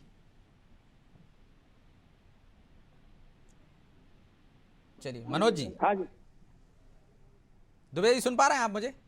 हाँ सुन रहे हैं जी। तो कांग्रेस के पास मौका है कि अपने वोट बैंक को बरकरार रखने के लिए किसी आदिवासी चेहरे को, युवा को नेता प्रतिपक्ष बनाए। हाँ, वो तो है ही कि जिस तरह से अब जाति समीकरण भाजपा ने साधे हैं तो इनको भी साधना पड़ेंगे, क्योंकि अब तो जो जाति की राजनीति जिस तरह से पूरे देश में उभारी जा रही है, जिस तरह से उसको आगे लाया जा रहा है। आप देखें तीनों राज्यों में मुख्यमंत्री और जाति संहिता साधने के लिए उप मुख्यमंत्री का प्रयोग भाजपा ने किया है। तो ये सब कांग्रेस को भी करना पड़ेगा। नए चेहरों को, जाति समीकरण को साधना जरूरी हो गया, क्योंकि लोकसभा चुनाव की लगभग उल्टी गिनती शुरू हो गई है। मई में चुनाव होंगे और कांग्रेस कार्यकर्ताओं का जिस तरह से मनोबल गिरा है, हताश और निराश हुए हैं, उससे मुझे लगता है कि अब नए सिरे से कांग्रेस को रणनीति बनाने की जरूरत है, जिसमें एक कमलनाथ प्रदेश अध्यक्ष के रूप में, तो नेता प्रतिपक्ष के रूप में भी उनको न केवल जाति वर्ण एक ऊर्जावान नेता भी चाहिए जो विधानसभा के अंदर ये सब कर सके। तो आपको लगता है कांग्रेस में ऐसी परिस्थितियां हैं कि वो ये सब कर पाएगी, या जो बीजेपी ने आज किया है तीनों राज्यों में, ये कांग्रेस पहले ही कर चुकी होती, चाहे वो छत्तीसगढ़ में हम देखें, चाहे मध्य प्रदेश में देखें, या फिर राजस्थान में देखें। खासकर मध्य प्रदेश और राजस्थान में युवाओं को उसी समय आगे लाई होती तो आज परिस्थितियां अलग होती। बिल्कुल, वो तो राजनीतिक दल तभी सर्वाइव करेगा जब वो समय के साथ अपने आप को बदलते रहे, चाहे मुद्दों को लेकर हो, चाहे नेतृत्व को लेकर हो, किसी भी चीज में। भाजपा यही कर रही है कि वो समय के साथ अपने आप को बदलती है। कभी वो रणनीति बनाती है धर्म के आधार पर, तो कभी जाति के आधार पर। नेतृत्व के जो परिवर्तन की है वह भी वो बार बार कर रही है। जातियों को लेकर भी कभी उमा भारती को, प्रहलाद पटेल को, अब यादव को, मोहन यादव के रूप में, और भी जब उनको जो लगता है, एक रिसर्च टीम काम करती है कि अब क्या करना क्या नहीं, जैसा उनका चलता रहता। तो ये अन्य दलों को भी मजबूर कर दिया उनने कि अब वो ऐसे ही समीकरणों को साधना पड़ेगा, क्योंकि इसके बगैर अब काम चलेगा नहीं राजनीति में। लेकिन दुबे जी, कांग्रेस ने 4 कार्यकारी अध्यक्ष बनाए थे, एक ओबीसी था, एक दलित था, आदिवासी थे। इसके बाद हमने देखा उनका असर, उनको क्या काम दिया, कितनी उनकी पूछ परख हुई, ये सबको पता है। उसके बाद ये कहा गया कि वो डिजॉल्व कर दिए गए हैं, लेकिन उसमें से जीतू पटवारी जैसे कहते रहे कि मेरी नियुक्ति तो एआईसीसी ने की है, तो पीसीसी मुझे कैसे हटा सकती है। तो कुछ कार्यकारी खुद को लिखते रहे और कुछ पूर्व कार्यकारी लिखते रहे। इंदौर जैसे शहर में 7-7 कार्यकारी जिला अध्यक्ष बना दिए गए, लेकिन नतीजा हुआ कि जिले की 9 की 9 सीटों पर पार्टी हार गई। तो लग रहा है कि जातिगत समीकरण के नाम पे किसी को बिठा देने से काम चल जाएगा। उसको जब तक आप फ्री हैंड नहीं देंगे और ऐसे चेहरे का चयन नहीं करेंगे। कोई बाला बच्चन का हम जिक्र कर रहे हैं, 2 चुनाव से देख लें, इस बार 1000 से भी कम वोट से वो चुनाव जीत पाए हैं। तो जो आदमी अपनी सीट बहुत मुश्किल जीत रहा है, वो कांग्रेस को कैसे सीट जिता पाएगा। जो कार्यकारी अध्यक्ष थे रामनिवास रावत, 2 चुनाव पहले हार गए थे वो। सुरेंद्र चौधरी, आप भली बात समझते हैं कि दीपक बावरिया ने पिछले चुनाव में कहा था वो जीत जाएंगे तो हम उनको उप मुख्यमंत्री बनाएंगे, तो सबसे पहले पार्टी ने उप मुख्यमंत्री को हराया। तो ये जो तमाम सारी चीज़ें हैं। बिल्कुल आपने सही कहा कि अनुशासन भी जरूरी है। प्रयोग तभी सफल होंगे जब पूरी पार्टी अनुशासन में भी रहे। और जो अनुशासन का आपने जिक्र किया, तो जो अनुशासन समिति बनाई है उसके भी आपने नाम सुने होंगे कि सारे हारे हुए लोगों को जगह उसमें दे दी गई है। बिल्कुल, वो तो मैं कहता हूँ कि एक समग्र रणनीति बनाने की जरूरत है। केवल ऐसे कि हमने जाति का बना दिया तो ये तो प्रयोग उनके असफल हुए। आप देखें भाजपा का अनुशासन देखें कि जिस तरह से राज्यों में उन्होंने, राजस्थान में पहली बार के यहाँ दिग्गजों के बीच जूनियर तो मोहन यादव को, वहाँ साय को, जिस तरह से उन्होंने परिवर्तन किए हैं और कोई कुछ नहीं, सब एक स्वर में हाँ में हाँ मिला रहे, एक से एक दिग्गज नेता। तो ये पार्टी का अनुशासन है। एक और मनोज जी बात होती है कि जब राष्ट्रीय नेतृत्व मजबूत होता है तब तो अनुशासन काम करता है, उसके निर्णय का क्रियान्वयन होता है। लेकिन जब किसी भी दल का राष्ट्रीय नेतृत्व कमजोर होता है तब राज्यों में बड़ी दिक्कत होती है। कांग्रेस के साथ समस्या भी यही है कि उसका राष्ट्रीय नेतृत्व इतना मजबूत नहीं है। आपको नहीं लगता एक और समस्या है कि वो हार के कारणों पर चर्चा नहीं करना चाहते, समीक्षा नहीं करना चाहते और ईवीएम पर दोष देने लगते हैं। अभी ईवीएम का राग छेड़े हुए हैं दिग्विजय सिंह। अब अखिलेश यादव का भी समर्थन मिल गया है। नहीं, वो एक ऐसी समस्या है, मैं बार बार ये बात को कह रहा हूँ कि इसमें तो सभी दलों को, चुनाव आयोग को एक बार और प्रयास करना चाहिए कि एक बार तो उन्होंने कहा था कोई गया नहीं आपत्ति करने, एक बार और प्रयास कर लेना चाहिए कि ये एक बार सब सिद्ध कर दो। नहीं तो अन्यथा इससे क्या होता है, ये लोकतंत्र को दिक्कत वाली बात है, कमजोर होता है। गांव में बैठा मतदाता सोचता है कि क्या हम ठगे गए क्या, तो इस पे तो भाजपा ही को आह्वान करके एक बार और कर देना चाहिए। लेकिन मतदाता बड़ा जागरूक हो गया है दुबे जी, उसे सब पता है। नहीं तो वो- बगावत ना हो जाती यदि जागरूक नहीं होता। वो समझता है कि हमने जहाँ वोट दिए वही जीता, ये भी होता। लेकिन एक बार हम कह रहे हैं इस पे एक बार और बिल्कुल फाइनल उस पे वो लग जाना चाहिए कि इसमें है या नहीं है, क्योंकि ये बड़ा दुविधा और द्वंद्व वाला मामला है। लेकिन और उनके ये नेता ही उसको ज्यादा तवज्जो नहीं दे रहे ना। जिस तरह से राहुल गांधी ने भरी मीटिंग में कहा कि ईवीएम का मैटर छोड़िए, आप बताइए क्यों हारे, क्या वजह रही है। तो आप सोचिए कि बड़े नेता भी जानते हैं कि इसमें कोई दम नहीं है, लेकिन ये सिर्फ भ्रम फैलाने के लिए इस तरह के जुमले छोड़े जाते हैं या इस तरह से कहा जाता है कि ईवीएम में गड़बड़ी है। बिल्कुल, ये पता है, सबके लिए ऐसा बहाना है जैसे कोई बूथ का कार्यकर्ता को कहा कि तुम इतनी व्यवस्था की थी, तुमने हरा दिया, तो वो कहता है नहीं हमारे यहाँ सबने वोट दिए। वो वहीं से शुरू हुआ, पता नहीं क्या हुआ, उसने अपनी जान बचाने के लिए भैया यहाँ तो सबने दी वोट। और जब उसने कहा तो ब्लॉक अध्यक्ष ने भी यही कह दिया, अरे हमारे यहाँ तो इतने बूथों में जीत रहे थे, ये क्या हुआ। फिर वही जिला अध्यक्ष, वही प्रदेश अध्यक्ष, वही प्रत्याशी, एक वो ऐसा बहाना मिल गया जिसपे सबकी गलतियां ढक गई कि हम। और क्या इसके बावजूद भी यदि ईवीएम भी थी तो कांग्रेस के इतने विधायक जीते क्यों, नरोत्तम मिश्रा जैसे मंत्री हारे क्यों, ये सब भी चीजें हैं। देखो सब चीजें सब है, लेकिन मैं कहता हूँ कि दुविधा और द्वंद्व हमेशा एक तरह से संशय की स्थिति पैदा करता दुबे है। जी, एक और मजेदार चीज है ना, कांग्रेस कह रही बैलेट में तो हम जो है 230 में से 219 पे जीत रहे थे, 209 पर 199। लेकिन हिमाचल में हम बात करें तो बीजेपी ने तो बैलेट में सरकार बना ली थी। बिहार में हमने देखा था एक समय कि जब बीजेपी हारी थी लेकिन बैलेट में उनको बहुमत मिल गया था, तो फिर तो सरकार बननी नहीं थी, इन्हीं को बुला देते भैया बैलेट में आपकी बनी, आप ही शपथ ले लो।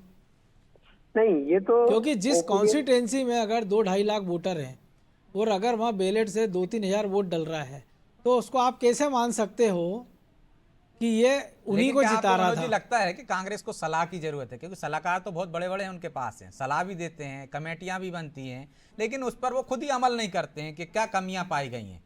चाहे पिछली बार देखें हम, लोकसभा चुनाव हारने के बाद कमेटी बनी, उन हार के कारणों को पता लगाया, लेकिन क्या उस पर उन्होंने एक्शन लिया या उस पर अमल किया। हमने देखा है कि वो राजस्थान में बाकायदा बैठक करते हैं कार्य समिति की और उसमें तय करते हैं कि युवाओं को कैसे आगे लाएंगे और फिर देखते हैं हम किस तरह से वो बुजुर्गों को आगे ले आते हैं। तो ये कांग्रेस को सलाह देने की जरूरत है क्या? कांग्रेस को पता है कि उसकी कमियां क्या है, लेकिन वो ट्विटर पे जीत जाती है, ट्विटर पे लड़ाई लड़ लेती है, मैदान में रहती नहीं और हार जाती है। मैदान में उतरना पड़ेगा, निश्चित तौर पर मैदान में उतरना पड़ेगा, लेकिन वो मैदान में उतरने के लिए आपके पास एक रोड मैप भी तो चाहिएगा ना कि किन मुद्दों को लेकर आप जनता के बीच मैदान में जाएंगे। अभी तमाम सारे मुद्दों की बात कांग्रेस ने की महंगाई है, बेरोजगारी है, महिला उत्पीड़न है, आदिवासियों पर अत्याचार है, लेकिन उन सारे अगर ये सारे वोट बैंक आप देख लो कि युवाओं ने वोट बैंक शेयर देख लीजिए, कांग्रेस को कितना दिया, आदिवासियों ने कितना दिया, एससी ने कितना दिया, अपर क्लास ने कितना दिया, लोअर क्लास ने कितना दिया, जिस ओबीसी की बात करें उनका वोट शेयर आप देख लीजिए कांग्रेस को कितना गया, ओल्ड पेंशन की कांग्रेस बात कर रही थी, कर्मचारियों ने कितना वोट दिया। तो ये सारी चीज़ें आपको देखना पड़ेगी ना, क्योंकि आप सारे एक ही जगह मुद्दे कि आप केवल गारंटी के आधार पर चुनाव नहीं जीत सकते हैं, क्योंकि अगर ये आधार होता तो फिर गुजरात में तो कोई गारंटी नहीं हुई थी, लेकिन बीजेपी ने बम्पर जीत हासिल की। यहाँ भी हमने देखा 3 राज्यों में उन्होंने कहा मोदी ही गारंटी है। तो विवेक, आपकी तो बात होती रहती होगी, एक कैमरे पर बोलना और ऑफ कैमरे बोलना, क्या लगता है कांग्रेस को कि गलतियां स्वीकार करती है या ईवीएम का राग नीचे से लेकर ऊपर तक सभी एक राग गा रहे हैं कि साहब ईवीएम की वजह से हार गए? क्या हकीकत उनको पता है, महसूस करते हैं कि चूक हो गई? देखिए, पिछले दिनों बैठक हुई थी और हार की समीक्षा की बैठक हुई थी। ये बेहद दिलचस्प बैठक थी। बैठक के अंदर कई विधायकों ने कहा कि ईवीएम में गड़बड़ी हुई, कई ने कहा कि भितरघात हो गया, कई ने कहा कार्यकर्ता मैदान में उतरे ही नहीं। ये तमाम कारण बताए गए। दिग्विजय सिंह शुरुआत से ही कहते आए ईवीएम में गड़बड़ी है, उनके भाई नकार चुके, ईवीएम में कोई गड़बड़ी नहीं है, पैसे का उपयोग किया गया और भितरघात के भी उन्होंने आरोप लगा दिया और यहाँ तक की बात कह दी कि सर्जरी होनी चाहिए, यानी कि संगठन में बदलाव। कमलनाथ ने खुले तौर पे ये नहीं कहा कि ईवीएम की वजह से हार गई या फिर क्या कारण थे, उन्होंने एक तर्क दिया कि कई नेताओं को उनके वोट और उनके इलाके से ज्यादा वोट नहीं मिले और कई को तो गांव में 50 वोट ही मिले। सबसे दिलचस्प बात है कि इस कांग्रेस ने इस बार 40 प्रकोष्ठ बनाए थे, करीब 500 से अधिक नियुक्तियां की थी, उपाध्यक्ष, संगठन महामंत्री, संगठन महासचिव, ये तमाम सचिव सेक्रेटरी बनाने के बाद भी आखिर कांग्रेस को मिला क्या? करारी हार मिली, 66 सीटों पे समझ गई। अब सवाल इस बात का है कि आखिर कांग्रेस को कैसे रिफॉर्म किया जाए। कांग्रेस एक तरफ प्राइवेटाइजेशन का आरोप लगाती है, तो अब ऐसे अंदर खाने चर्चा चल रही है कि कांग्रेस को लीज पे दे दिया जाए। और कई रणनीतिकार ये बनाने की कोशिश करें, प्लान बनाने की कोशिश करें कि आखिर कांग्रेस को कितने सालों में रिफॉर्म किया जा सकता है, क्योंकि 2018 में मैंडेट कांग्रेस को मिला था, लेकिन पूर्ण बहुमत नहीं था। सरकार बनी, 15 महीने की सरकार बनी, और 15 महीने की सरकार में कभी ये नहीं देखा गया कि कार्यकर्ता जमीन पे क्या कर रहा है, मंत्री क्या कर रहे हैं। और ठीक इसी का खामियाजा भुगतना पड़ा कि सिंधिया उनसे अलग हो गए। और अब कांग्रेस के अंदर जो दिक्कत है वो इस बात की है कि जो अभी अनुशासन कमेटी बनी उसमें सभी हारे हुए नेता है और काफी सीनियर है। अब सवाल इस बात का है कि कई कार्यकर्ताओं को बाहर भी कर दिया जाएगा। 19 ऐसे जिले हैं जहां से कांग्रेस के जिलाध्यक्ष मौजूद होने के बाद भी एक भी सीट कांग्रेस जीत नहीं पाई। तो ये एक बड़े कारण है। लेकिन कहीं एक्शन की खबरें नहीं आ रही हैं। हमने देखा है कि बीजेपी ने एक्शन लेना शुरू कर दिया है, कहीं से भीतरघात की खबरें आई हैं, तो कार्रवाइयां की हैं। राजधानी बैरसिया सीट पर भी कार्रवाई हुई है, लेकिन कांग्रेस से ऐसी खबरें नहीं आ रही।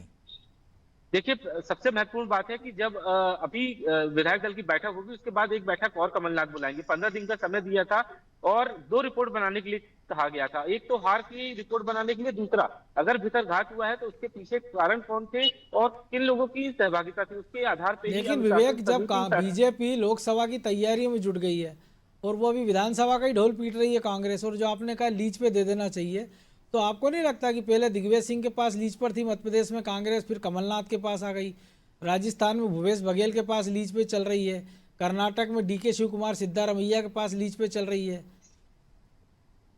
देखिए, कांग्रेस दफ्तर को चलाना भी एक बड़ी मुश्किल है। कांग्रेस के कई बड़े नेता और पूर्व अध्यक्ष रह चुके हैं। कांग्रेस में हालत ये इस कदर हो गई थी कि कर्मचारियों की तनख्वाह तक नहीं मिली, और ठीक यही कारण 18 में भी बना, लेकिन कमलनाथ के पास जिम्मेदारी आई, कर्मचारियों के खाते में पैसे पहुंचना शुरू हो गए। अब सवाल इस बात का है कि कमलनाथ के पास लोकसभा का क्या प्लान है, क्योंकि कमलनाथ अधिकांश दिल्ली में रहते हैं, या तो फिर छिंदवाड़ा में रहते हैं, या फिर विदेश में रहते हैं, और अधिकांश उनकी मुलाकात बड़े नेताओं से। चलिए, हम द्विवेदी से समझने की कोशिश करेंगे कि आखिर इतनी बड़ी पार्टी खर्चा चला नहीं पाती है कार्यालय का, जबकि हमने देखा है कि कार्यालय ऐसे बने हैं कि वहां दुकानें हैं, किराए पर दी जाती हैं। इसका जवाब लेंगे, लेकिन पहले सवाना जुड़ गई हमारे साथ। सवाना, सुन पा रही हैं आप मुझे? जी जी। बीजेपी में अब क्या हलचल है? प्रधानमंत्री राजभवन में थे और वरिष्ठ नेता कहां पर हैं और क्या चल रहा है अभी? जी देखिए, शाम को 5 बजे जो है मंत्रालय में बैठक है। पहली कैबिनेट बैठक होगी यहाँ पर मंत्रालय में, और दूसरी तरफ प्रधानमंत्री जो है राज्यपाल आए हुए हैं। हालांकि अभी राजभवन के सामने सुरक्षा अभी भी टाइट है, क्योंकि कई मंत्री का यहाँ से आना जाना हो रहा है। लेकिन कहीं ना कहीं अब आज मंत्रालय में पहली बैठक होगी। मोहन यादव जो मुख्यमंत्री बने वो बैठक लेंगे, और 2 डिप्टी सीएम। इसके अलावा तो जो हलचल है वो काफी ज्यादा तेज है, कार्यकर्ता तो राजभवन में प्रधानमंत्री से कुछ बड़े नेता मध्य प्रदेश के मिलने जा रहे हैं क्या? किससे मुलाकात हो रही है? कुछ खबर है अंदर की? देखिए, अभी तो बाहर सुरक्षा के इतने तगड़े इंतजाम है कि बातचीत नहीं हो पा रही, लेकिन कई नेता राजभवन के अंदर जा चुके हैं, और कई नेताओं का आने का जो सिलसिला वो अभी जारी है। लेकिन अंदर क्या चल रहा है ये किसी को बाहर नहीं पता है। प्रधानमंत्री का पहले ऐसा सिस्टम नहीं जम पाया था, पता नहीं था कि वो राजभवन आएंगे, लेकिन अचानक से ही सब कुछ तय हुआ, जिसके बाद से लगातार नेता राजभवन अभी आ रहे हैं। रोडें बंद कर दी गई है। तमाम जो नेता है मध्य प्रदेश में बीजेपी के गद्दावर नेता वो लगातार राजभवन आ रहे हैं। तो अभी अंदर से बाहर कोई नेता नहीं आया, जिसकी वजह से जानकारी नहीं मिल पा रही है कि अंदर क्या चर्चा हो रही, किस मुद्दे पे बातचीत हो रही है। कौन बड़े नेता राजभवन के अंदर मौजूद है सवाना? उसमें मुख्यमंत्री डॉक्टर मोहन यादव भी शामिल है, डिप्टी सीएम भी शामिल है? डिप्टी सीएम, दोनों डिप्टी सीएम राजभवन में शामिल है, लेकिन जो सीएम है वो कहा जा रहा है कि उज्जैन के लिए रवाना हो गए, क्योंकि शाम को उनकी वापसी है और वापस आकर वो बैठक लेंगे। तो अभी तो सीएम अंदर नहीं है, लेकिन 2 डिप्टी सीएम, इसके अलावा पार्टी के नेता, और ये भी बताया जा रहा है कि जिनको मंत्री बनाना है उनको लेकर चर्चा होनी है, और उनको भी धीरे धीरे करके यहाँ पे बुलाया जा रहा है। क्योंकि प्रधानमंत्री यहीं से शायद छत्तीसगढ़ जाएंगे, 4 बजे शपथ ग्रहण समारोह वहाँ है, तब तक वो यहाँ रुकने वाले हैं। तो मध्य प्रदेश में और बीजेपी में हलचल तो तेज होगी। प्रधानमंत्री हैं तो जो लोग वरिष्ठ नेता हैं वो भी अपनी बात रख पा रहे होंगे उनके सामने, ये मौका अच्छा है उनके लिए। जी देखिए, जाहिर सी बात है क्योंकि इस बार मध्य प्रदेश में 18 साल बाद जो है सीएम का फेस बदला गया, तो जाहिर सी बात है सभी अपनी अपनी बात रखेंगे, बताएंगे कि कैसा समय था शिवराज सिंह चौहान के साथ और अब कैसे आगे के लिए जो है भारतीय जनता पार्टी काम करेगी। और अपनी जो बात है यहाँ पर डिप्टी सीएम दोनों मौजूद है, दोनों अपनी बातें रख सकेंगे। कहीं ना कहीं 1-to-1 चर्चा तो होगी ही, क्योंकि प्रधानमंत्री, राज्यपाल और तमाम बड़े नेता, मध्य प्रदेश के दिग्गज नेता अंदर मौजूद है राजभवन में, और जो मध्य प्रदेश की राजनीति से जुड़ी हुई तमाम मुद्दे उन पर चर्चा होगी। कल ही सीएम शिवराज सिंह चौहान ने प्रेस कॉन्फ्रेंस करके कहा था कि भाई वो पार्टी का साथ आगे देते रहेंगे, लेकिन कहीं ना कहीं नया चेहरा मैदान में है तो उनको मध्य प्रदेश की रणनीति समझाना पड़ेगा, क्योंकि एक क्षेत्र से विधायक होना और पूरे मध्य प्रदेश को संभालना अपने आप में बड़ी बात है। तो वो पूरा प्लान तैयार होगा। प्रधानमंत्री भी जो है नए मुख्यमंत्री उनको कुछ एडवाइस देंगे, उनसे चर्चा करेंगे, तो ये पूरा प्लान तैयार होगा अंदर। और भविष्य की राजनीति के लिए भी चर्चा हो सकता है कि आगे किसको क्या मौका देना है संगठन में। तो आगे क्या करना है इस पर भी बात होगी। बहरहाल सवाना, आप नजर रखे रहिए, हम आपसे फिर जुड़ेंगे और अपने दर्शकों को बताएंगे कि क्या चल रहा है बीजेपी में। दुबे जी, आप मुझे सुन पा रहे हैं? दुबे जी, लगता है संपर्क टूट गया। मनोज जी, अभी विवेक बता रहे थे कि खर्चा चलाने वाली सबसे बड़ी समस्या है कांग्रेस में, तो क्या ये देखकर नेता चयन किया जाता है कि पीसीसी का खर्चा कौन उठा लेगा?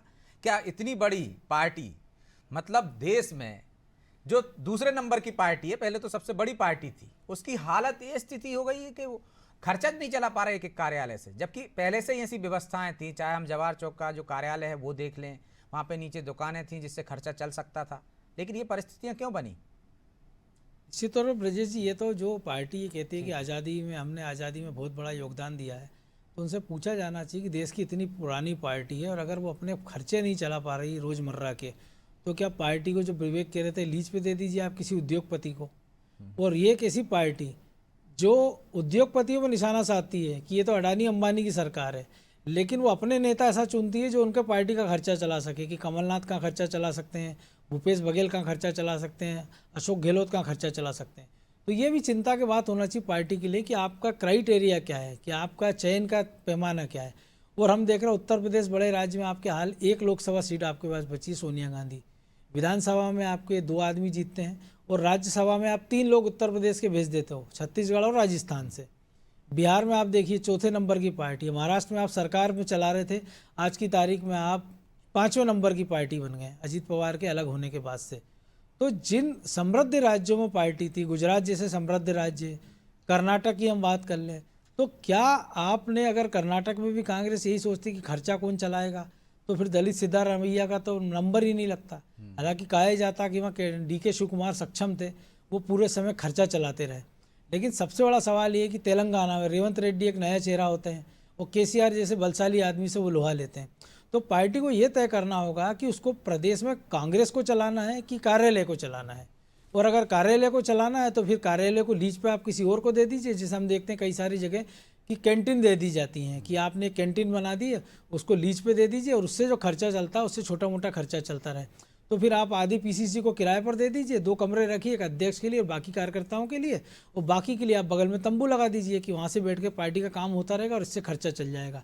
लेकिन अगर आपको पार्टी को चलाना है तो पार्टी को आपको कार्यालय से नहीं चलाना है, आपको सड़क पर उतर कर चलाना पड़ेगा। उस सड़क पर उतरने के लिए आपके पास संगठन कौशल होना चाहिए, कार्यकर्ता होना चाहिए, और कार्यकर्ता में भरोसा होना चाहिए कि आप जो कह रहे हो कल आप उसके साथ पीछे खड़े रहोगे। ऐसा नहीं है कि सुबह आप उस कार्यकर्ता के साथ खड़े हो जो आगे लाठी खा रहा, पीछे मुस्कुरा रहे, और शाम को आप विरोधी पार्टी के खेमे में नजर आते हैं, गलवैया डाले फोटो खिंचाते हैं। तो उससे मुझे लगता है काम नहीं चलेगा। तो दुबे जी, काम कैसे चलेगा कांग्रेस का? जो विवेक भी कह रहे हैं क्या लीज पे दे दें, या जो मनोज जी कह रहे हैं कि किस तरह से, या तो जनाधार वाले नेताओं को आपका चयन करना पड़ेगा, या सिर्फ इस आधार पर आप पीसीसी अध्यक्ष का चयन करेंगे, या पार्टी के बड़ी लीडरशिप का चयन करेंगे कि वो सक्षम है आर्थिक रूप से, खासकर कि वो संचालन कर सकते हैं पीसीसी का। ऐसी कमजोर पार्टी भी नहीं है, चंदा उसको भी भरपूर मिलता है, और हम तो देख रहे हैं कि पहले से भी बेहतर मिल रहा है। तो कोई एक सिस्टम बनाने की जरूरत है ताकि जो जनाधार वाले नेता हैं वो ऊपर की लाइन में आ सके, पैसे की दम पे ना आ सके। देखिए, केवल पैसे से ही सब कुछ नहीं है। आप वैचारिक रूप से और संगठनात्मक रूप से मजबूत होंगे तो वही लोग, जो अच्छे लोगों को आप चयन करेंगे, वो लोग अपने खर्चे पे दिलों की चला लेंगे और चंदा भी दिलवा देंगे। और साख जिसको होगी उसको नोट भी मिलेंगे, वोट भी मिलेंगे। केवल साख वाले नेताओं की इनको जमावट करनी पड़ेगी और एक दृढ़ इच्छा शक्ति वाले समर्पित लोगों की। कुछ लोग तो ऐसे बैठे हैं कि जो वार्ड का क्या मोहल्ले का चुनाव नहीं जीत जा सकते, वो पूरी पीसीसी संभालते हैं। मैं देखता हूँ कई लोगों को। तो ये सब चीजें कांग्रेस को थोड़ा सा समझना पड़ेगा कि जिनका व्यवहार अपने आस पड़ोस में ठीक नहीं है, वो वहाँ पीसीसी बैठ के कितने लोगों को दिन भर में नाराज करते होंगे, कितने लोग वहां से निराश होकर लौटते होंगे। अन्यथा वो कुछ देके ही जाएंगे। तो कांग्रेस को चयन व्यक्ति का सही करना तो पड़ेगा। कांग्रेस को संभलने की जरूरत है, पुनर्विचार करने की जरूरत है, आत्ममंथन करने की जरूरत है। बहरहाल दुबे जी, समय की बाध्यता है, इसलिए चर्चा को यहीं विराम देना होगा। आपका बहुत बहुत धन्यवाद। तो कांग्रेस को एक बार फिर विचार करना होगा कि उसे कैसे संगठन को मजबूत करना है, क्योंकि विपक्ष का लोकतंत्र में मजबूत होना भी उतना ही जरूरी है जिस तरह से पूर्ण बहुमत की सरकार का होना। चौकीदारी बेहतर होगी तो सरकार का संचालन भी बेहतर होगा। लेकिन कहीं ना कहीं कांग्रेस या तो सदमे से नहीं उबर पा रही मध्य प्रदेश में, या फिर वो जिस तरह से कहते हैं कि हनीमून पीरियड में चल रही है, उसी हालात में उसे उठना होगा और फिर लड़ाई के मैदान में उतरना होगा ताकि वह जनता की असल चौकीदार बन सके। बहरहाल फिर आपको खबरों से रूबरू कराते रहेंगे और मध्य प्रदेश सरकार, नई सरकार क्या करने जा रही है ये बताते रहेंगे। एक ब्रेक के बाद फिर हाजिर होते हैं। मुझे दीजिए इजाजत और आप देखते रहिए अनादि टीवी। नमस्कार।